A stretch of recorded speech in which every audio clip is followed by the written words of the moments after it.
Happy Monday, Mavericks fans. On today's show, we're going to break down the Mavericks Summer League roster, all the guys to watch out for, who could impress and potentially make the Mavericks roster for the upcoming season. All of that and more coming up right here on Mavericks Today by Chat Sports. Jeffrey Cooperstein here with you guys.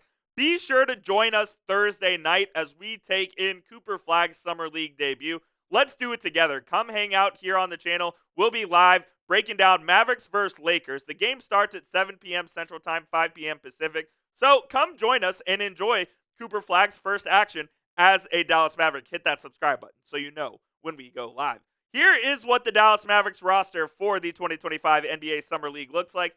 And you have some guys on there who you may be familiar with. You have Miles Kelly and Ryan Nembhard, who the Mavericks signed to two-way contracts. You have Melvin Ajinsa, who was the Mavericks' second-round pick last year. Nolan Hickman, the guard out of Gonzaga, who was Nembhard's backcourt partner and a 4-year starter over at Gonzaga. Obviously, Cooper Flagg, the number 1 overall pick this year. Jamarion Sharp, who was on the Summer League roster last year and spent last season with the Texas Legends. Maxwell Lewis has been in the NBA for a few seasons. And Matt Cross out of SMU. And then you have another Jalen Williams at the bottom of the roster. This one out of Auburn. It's not the Oklahoma City one. The team is coached by Josh Broghammer, who is an assistant for the Dallas Mavericks, and you can see all the other assistant coaches down there. But my initial take when I saw this roster was there are some familiar faces here and some guys who do have legit shots at making NBA rosters, and even some, like in the case of Maxwell Lewis, with NBA experience. So I do think this is an exciting roster. I think outside of obviously Cooper Flagg, there is still certainly some things to watch out for. So we'll talk about those here in the coming minutes or so. But I do want to show you guys what the schedule looks like first. The Mavericks opened their Summer League campaign against the Los Angeles Lakers on Thursday. Like I said, we'll be live for that. We'll also be live for Saturday's game against the San Antonio Spurs. That one is a 3 p.m. tip-off on Saturday, so you can join us for that if you so choose. They play the Hornets and the 76ers as well. This hasn't been confirmed yet, but I only expect Flagg to play in the first 2 games or so. So that's why we're going live for those 2 games. So don't be surprised if he sits out the majority of it after they see what they need to see there in the first 2 games of the Summer League in Vegas. Let's start with the two-way guys here. Ryan Nembhard out of Gonzaga and Miles Kelly out of Auburn. These are the 2 guys the Mavericks gave two-way contracts to. So there is another two-way spot available, but this is a very solid two-way class for the Mavericks. Ryan Nembhard led NCAA Division I in assists per game last season. He's been a guard that's been playing at a very high level in Division I for the last 4 seasons. Started his career at Creighton, then transferred over to Gonzaga, and his brother obviously spent the last few years with the Indiana Pacers and was in the finals last year. And Andrew, I really like Ryan. You know, he's a little on the shorter side at 5'11", but certainly has skills as a pure point guard that I think do have some value, and that's clearly why the Mavericks gave him a two-way deal after he went undrafted. He was certainly a prospect that people thought was going to go in the back end of the second round, and the Mavericks landed him as a UDFA, so that's a really solid pickup. I do think, though, that Miles Kelly has a better chance to play for the Mavericks this season, just given his size at 6'6" and his positional versatility at both the 2 and the 3. The Mavericks guard spot, or point guard spot especially, is pretty well in good hands with the signing of Dante Exum. You obviously have D'Angelo Russell alongside Exum, and you also have Brandon Williams in the mix there as well. So if one of those guys gets hurt, you obviously can throw Ryan Nembhard in there. But as we currently stand, I would say that Kelly, has a better chance to see action on a regular basis for the Mavericks this season. And the predicted starting 5 for me looks a little something like this for the Summer League. I'm going to go with Nembhard and Kelly in the backcourt, Maxwell Lewis, who we'll talk about later, at small forward, Cooper Flagg at the 4, and then the 7'5" beast, Jamarion Sharp, there at the 5. So I think these are the guys you'll see get the most action, especially in the first few games.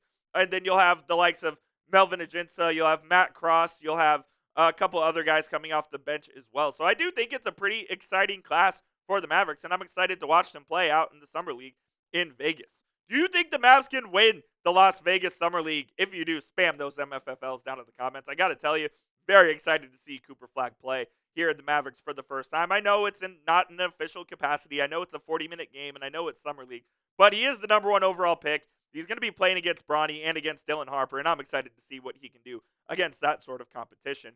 Another guy who might be a familiar face to you Mavericks fans is Melvin Ajinsa, and I've had some questions on the channel of will Melvin Ajinsa be back? Will he be on the roster next season? And the Mavericks are at least going to give him a puncher's chance as he is back for his second year in the Summer League. Now, Ajinsa last season over with San Quentin in France did not put up numbers that would really, stand out to you, as he averaged 6.5 points on 41% from the field. Shot it well, though, 39% from three.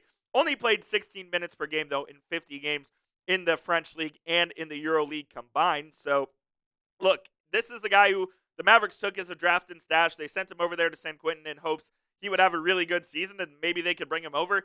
That was not the case. So I really expect Ajinsa to stay back in France another season at least. And I would say he has little to zero chance to make this team. The Mavericks already have 16 guaranteed players on their roster as it is. They do have the one two-way spot open. So if they feel like Ajinsa deserves that, they could absolutely give that to him. But I would say that he definitely does not have an inside track to getting that two-way position. Although I do think he has some things that the Mavericks could use, such as wing defending, and outside shooting. But I think they might go with another guy who maybe either has a positional need or has NBA experience with that final two-way contract.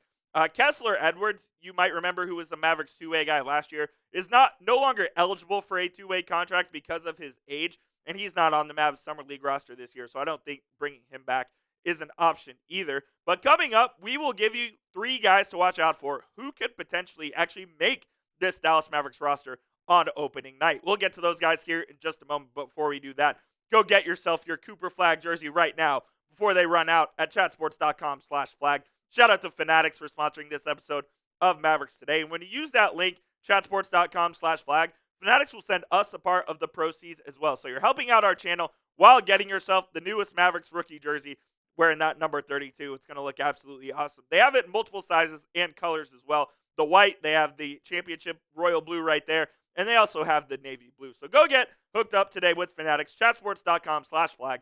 That link is in the comments and the description of today's show. These are the three guys I think we need to keep an eye on as Mavericks fans, as guys to potentially make the team. Well, we'll start with Jamarion Sharp here, the center who played for Ole Miss and was with the Texas Legends last season. Look, I think Sharp has a skill that can absolutely be used in the NBA, and that is shot blocking. 3.2 blocks per game in 29 games for the Texas Legends last year. He played in the preseason with the Mavericks, wasn't able to make the team. But I do think that if it's not with the Mavericks, somebody else might pick up Jamarion Sharp on a two-way deal. Look, man, when you can block shots at that sort of rate, especially in the G League where they don't play much defense at all, shot blocking and rebounding at 7'5", some team could take a chance on Jamarion Sharp, so keep an eye out for that. And then Maxwell Lewis, who I didn't even see the Mavericks signed until the roster came out. Lewis has played a decent amount in the NBA, as last year he played in 28 games with the Lakers and the Nets, averaging 4 points, 2 rebounds, and 42% from the field. Another bigger wing. I believe he was a second-round pick of the Lakers out of Pepperdine. 6'7", 207, as you see right there on your screen.